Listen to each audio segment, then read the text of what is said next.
Ikibazo cy'amarezo kiradutusha ko gose cyane ngaha mu gihugu cyacu cy'u Burundi na cyane nk'ubu mu gikorwa cya limikashi turafise ikibazo gihambaye cyane ku ma connection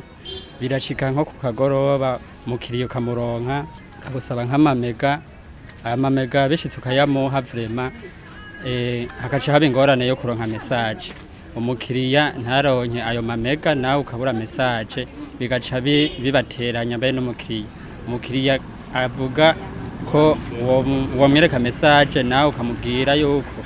wahejeje kuyemeza kandi umwanya n'umwanya message ishobora kuboneka. Rero icyo ni kibazo gihambaye cyane kukijanye no muri rusange naho turabona vraiment ko iyo turiko dukoresha internet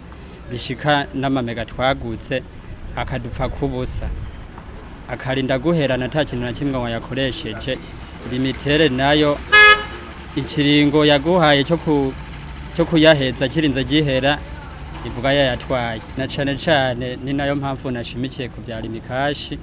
bivanye n'umukiriya wakiriye ariho wo guforsa kugira ngo umwereke iyo message. Rero cubaho bridge yo gusubiramwo nkumbure transaction igira kabiri cyangwa ya gatatu aho urashobora gucura nka message binyarutse mugabe bidasigura yuko na zimwe za mbere zitazi ziza kuza umukiriya mwavanye urumva n'uruhombo rukomeye cyane. Rero ndabona yuko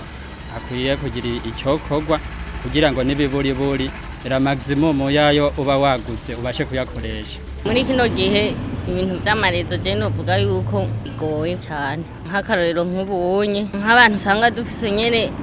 nk'amatelefone manini urashobora kugura amamega akarinda hera takintu na kimwe uyakoresheje uvuze ati uruguruye connection kugira ngo uje ku mirongo itandukanye biranka kandi ufisemo amamega ariko nubundi isaha bategerezwe kuyatwarira igeze baguma yayatwaye nizo n'intambamye mu zindi ukijanye no gutelefona y'abaperi isanzwe naho nyine biranka umuntu arashobora kukurondera telefone yawe yuguruye bakamubwira yuko izimije kandi yuguruye kubera connection nyene usanga itifashe neza itameze neza. Aha dusaba yuko limite yogira ibintu hinduye ku bijanye n'amaconnection bakagira icyo bahinduye kubera urumva rimwe na rimwe hari igihe bituma nyene umuntu ahomba ikintu kanaka kubera umuntu yamurondeye ku telefone yamubuze baguma bamubwira ngo telefone irazimije kandi yuguruye kubera amarezo make nk'akarero nk'ahanye nk'abantu bakora limikashi urashobora kurungikira amayinite umuntu wakonfirimye agashavuga ngo problème de connexion kumbe amayinite yagiye umukiriya agaca yigera